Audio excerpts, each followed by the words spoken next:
All right, if there's not something I love more than anything online, that is a internet mystery. I'm obsessed with all type of internet mysteries. Like this video in the corner, it has like no explanation. It's like a video of like two masked figures making a woman like eat, or like a man eat something out of a bowl, and apparently like it's his kids or something. I don't know. I am just obsessed with like all type of conspiracy theories, and well, not conspiracy theories. I don't think the government is a bunch of lizard people, but just weird things online that have no explanation. They fascinate me. So yeah, today I found a video called The Creepiest Internet Mysteries That Were Finally Solved. So we're going to check it out. This video will be tagged in the description below. Go check out my gaming channel and my main channel. Join my Discord and follow my Twitch, and let's check it out. Fun time. Kids care.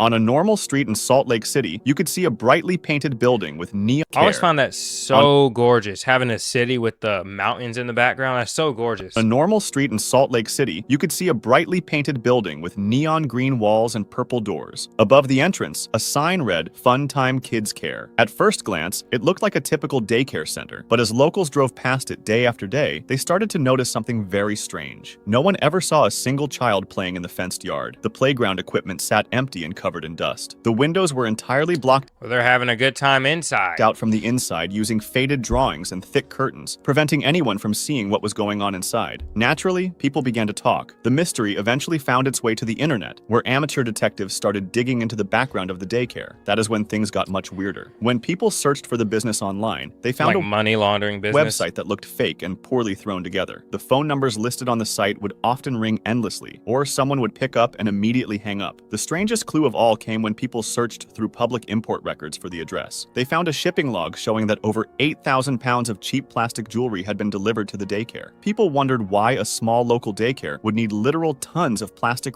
That's a little rings and weird. necklaces. The internet exploded with wild theories. Some people believed it was a secret front for a criminal cartel to hide their Yeah, it's like some type of money laundering something business. I don't know what's going on, but money. it definitely sounds like that. Others were convinced it was a spy safe house. The most popular and disturbing theory was that the building was hiding an illegal That's where they're hiding Michael Jackson and Tupac, who people still believe are alive.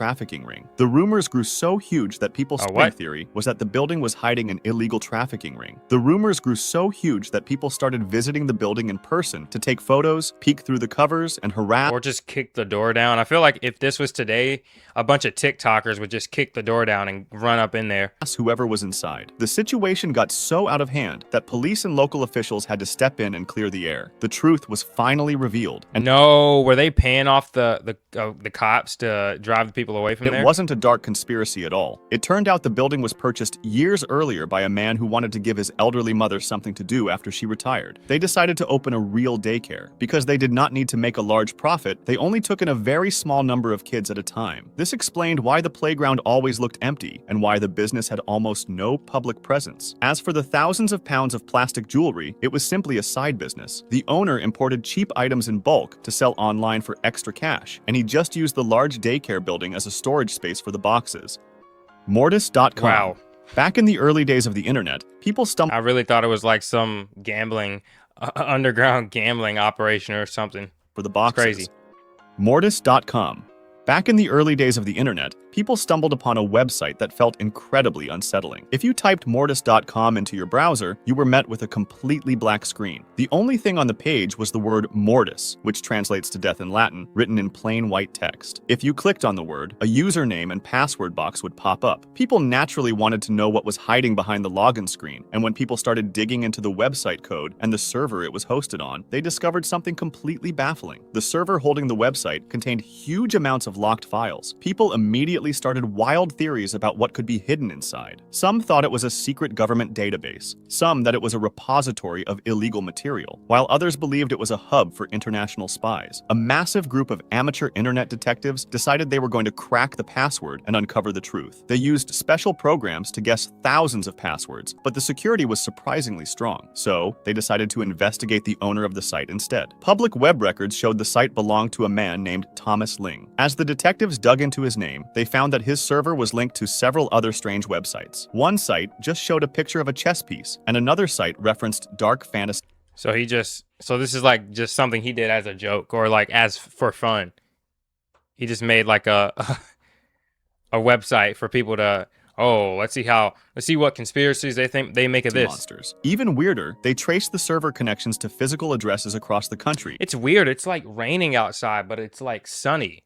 I wish I could turn my camera to see so y'all could see, but it's like sunny outside, but rain is hitting my window. It's so weird. And they found links to a dentist office, a high-end security firm, and a lawyer. When internet users looked up the physical addresses for these businesses, many of them turned out to be empty lots or abandoned warehouses. To make things worse, some of the people listed in the business records were dead. The internet was now convinced that Thomas Ling was an alias for a criminal mastermind running a massive illegal network. The story spread like wildfire, and soon people were claiming the FBI was investigating the site. Eventually, the website suddenly vanished from the internet completely, leaving everyone to assume the government had finally taken it down. However, years later, Thomas did it. The real story came out, and it wasn't what people were expecting. Thomas Ling was just a regular guy who worked in IT. The massive amounts of hidden data were not government secrets. It was just something he did as like a side project, and then people took it out of context. Or criminal files. They were simply the backups of his personal files. As for the other weird websites with chess pieces and monsters, those were just personal projects. Thomas was a fan of fantasy games and books, and he used his own server space to mess around with web design as a hobby. He chose the name Mortis simply because he thought it sounded cool. Also, the FBI never raided his house or shut down his website. When the thousands of internet detectives started trying to hack his server and sharing his personal information online, Thomas noticed the unusual web traffic. He briefly tried to tell people online to leave his server alone, explaining it was just for personal files. When people refused to listen... He's got the FBI. This guy just made something as a joke, and he's got the FBI looking into it. And kept trying to break in, he simply got annoyed and took the site offline himself. Captain Coochie's Key Lime Pies. Now this looks like some type of... Took the site offline himself. There's something sketchy going on in that building. Why does it look like it's in the middle of a forest? You know a building is sketchy when it has 1, 2, 3, 4, 5, 6, 7 parking spots. Coochie's Key Lime Pies. For years, comment sections on random news articles, small blogs, and YouTube videos were plagued by a very specific, bizarre type of spam. Starting around the late 2000s, across thousands of different websites, an unknown user was leaving massive walls of text about a restaurant called Captain Coochie's Key Lime Pie Factory. The comments were incredibly hard to read. Almost every single word was capitalized, and the sentences rambled on about wild topics. One paragraph might have talked about government conspiracies or famous celebrities, while the next would... The government is hiding unicorns from us. Well, the thing I don't get about a lot of conspiracy theories is like, why would they do that? Okay, the government is hiding unicorns from us. Why? Why would they do that? And what advantage are they getting out of it? Like, even if they are, like, who cares?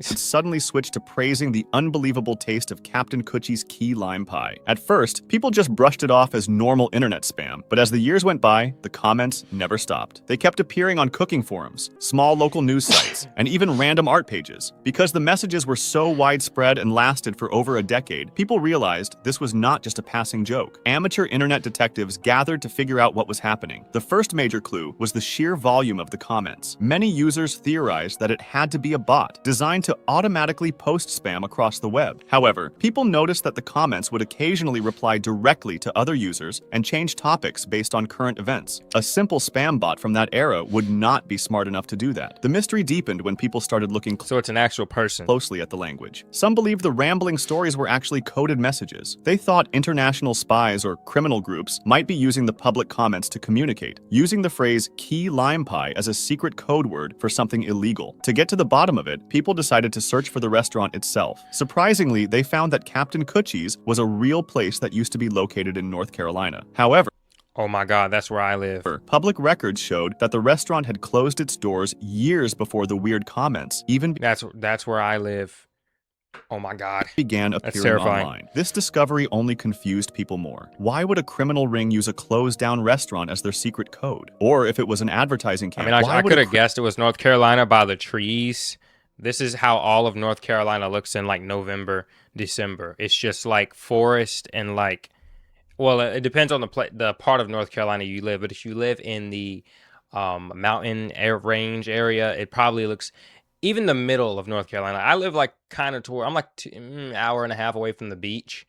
So I'm like more in the plains area, but Definitely, North Carolina is a heavy forested state. criminal ring use a closed down restaurant as Lot of trees, whole their lot of secret trees, code? Or if a lot of pine straw. it was an advertising campaign, why try to sell pies from a place that no longer existed? Some people then suggested it was an elaborate online puzzle game created for entertainment, but usually those games have clues that lead to an ending. These comments just went on and on without leading anywhere. Eventually, the true story surfaced. Probably just a troll. The real-life owner of the closed restaurant was a man named Oswald Pelaez, who proudly went by the nickname Captain Coochie. By digging into his background and his public social media profiles, investigators realized that Oswald himself was the mysterious poster. There was no secret criminal code and no bots. Oswald was simply a very eccentric older man who was battling severe, late-stage multiple sclerosis with a unique personality and a very unusual way of typing. Even though his restaurant had closed down, he was still incredibly proud of the business he had built and the pies he used to bake. So, in his free time, he would browse the internet, read random articles, and manually type out his thoughts. He liked to mix his personal opinions on the world with fond memories of his Yeah, that's a good pastime, just commenting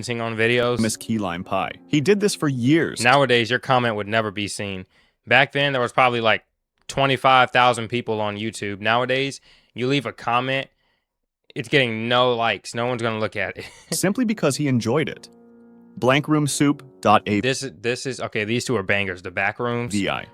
If you spent time exploring scary videos online years ago, you Let me know if you went and saw the back rooms. might have seen as a well. famous clip titled Blank Room Soup. The video is very low quality and shows a man sitting alone at a small table in a completely I've never seen how this video got explained, so I don't know if it's still a mystery. Evidently not. Let's white see. room. He is eating out of a large bowl using a big spoon. As the video plays, you can hear the man crying heavily. Suddenly, the door opens and two people walk into the room. They are wearing large, dirty mascot costumes that look like cartoonish people with giant round heads and blank expressions. One of the mascots slowly walks up behind the crying man and begins patting him on the back to comfort him. The man just keeps crying and eating his soup. The video feels incredibly creepy, and because there was no explanation attached to the video, people started to guess what was happening. The most popular Yeah, I feel like if it's a really like a gruesome video of him eating the remains of his family, like YouTube would have took it down. and scary theory Which I'm is pretty that sure the they man did. was a kidnapping victim. Some internet users claimed the video was found on the deep web. They guessed the man was being forced to eat something terrible, and the people in the costumes were his captors mocking him. People tried to figure out where the room was and who the mascots were. Eventually, someone recognized the giant mascot heads. They were characters named Ray Ray, created by a professional artist and animator. When internet detectives contacted the artist, he told them he had created the costumes for a live stage show, but shortly after the show, the costumes were stolen from his vehicle. A few weeks later, he received an anonymous email containing a link to the strange soup video. This made the mystery even more terrifying. The artist said he did not know the crying man and had no idea who took his What? So he made the costumes and someone stole them? costumes. For years, the video was seen as the recording of a real crime. However, some people kept digging, looking for any clue they might have missed. They looked closely at the room and the way the video was filmed. They noticed the camera was set up on a steady stand, and the lighting in the blank room was actually very professional. Slowly, a theory that many believe to be the true story began to emerge. The artist who made the costumes continues to claim they were stolen, but many think he and his friends deliberately created a strange and confusing video. You see, the artist's sister is in a theatrical rock band called Stolen Babies, and he himself was heavily involved in the band's theatrics. The Ray Ray costumes frequently appeared in their live shows and promotional material. This led people to theorize that the video was a marketing stunt or an Yeah, so it was like just to stir up some project. They filmed it perhaps in an empty room, posted it online, and waited for people to discover it. There is no fully confirmed truth, but this is what many people believe. It's still not it's can we get an update on that today. guy? Some, however, still think the footage is simply the work of fans or artists who use the stolen costumes to create a surreal video. That's some good acting because I've seen the video. He's like actually crying. The original backroom image. In 2019, an anonymous user on 4chan posted an unsettling photograph of an empty room with yellow wallpaper, old carpet, and fluorescent lights. Along with it, they wrote a short story about no clipping out of reality and ending up in a maze of empty rooms. This post sparked a massive internet phenomenon known as the backrooms. The back rooms. I don't know. The back rooms look pretty cool. Like if you take out if you remove the like scary aspect of the back rooms, they are pretty like chill, honestly. Like I could set up a bed over here, put my desk over here, you know. Just go to the back rooms whenever I want. Not with any monsters or anything, but like if you completely remove the horror element of the back rooms, like I mean, it's actually a peaceful place. It's quiet. Like there's nobody but you.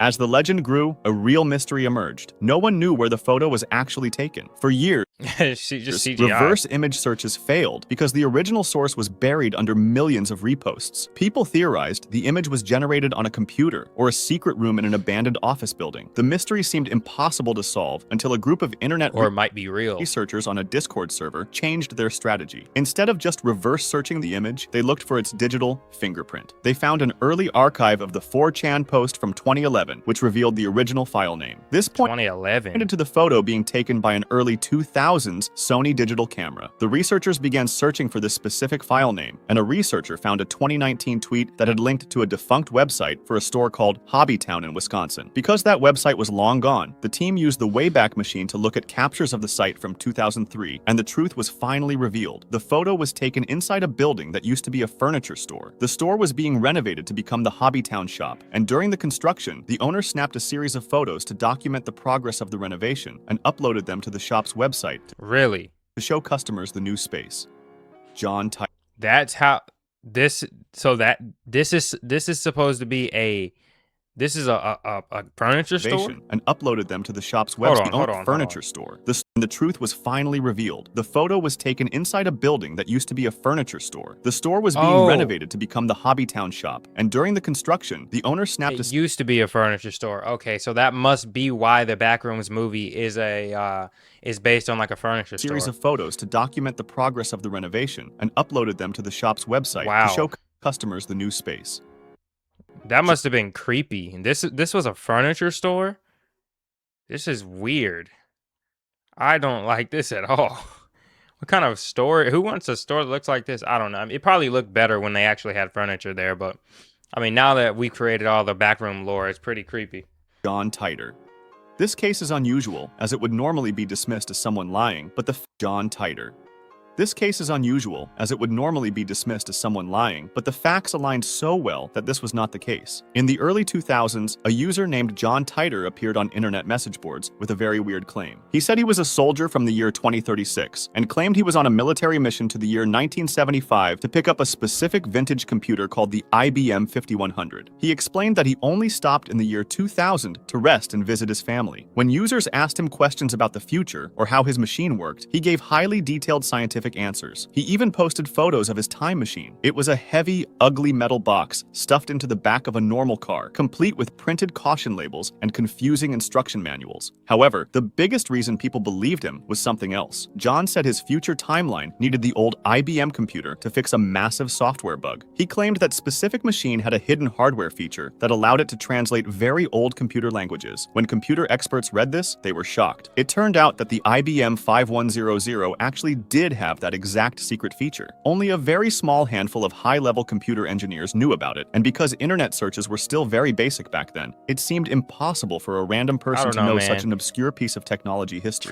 Time travel as a whole just doesn't make sense. It's just not like physically possible. You cannot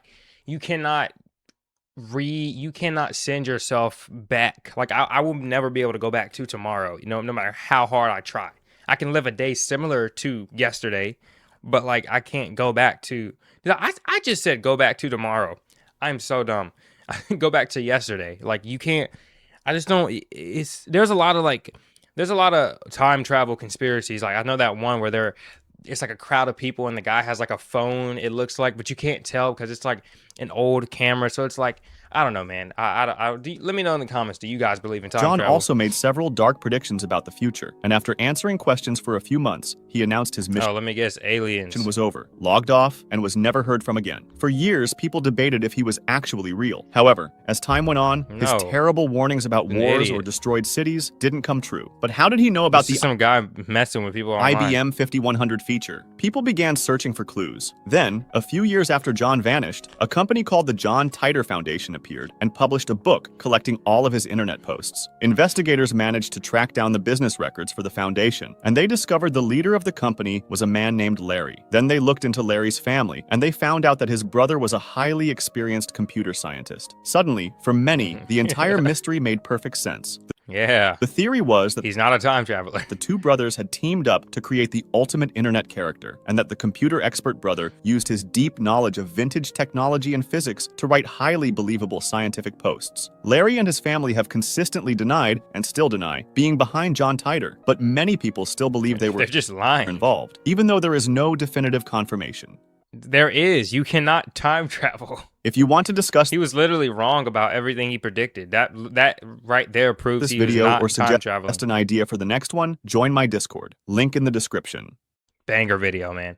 Banger video. We got to check out these right here. I'm going to definitely add those to my watch later. Yes. We definitely going to check those out. But yeah, I Fun hope you guys time. enjoyed. That was a banger video. Let me know which one you thought is the scariest. I would probably say the blank room suit, because it's like the only one without an explanation. Like, there's literally only conspiracy theories. It's terrifying. Like, this is terrifying.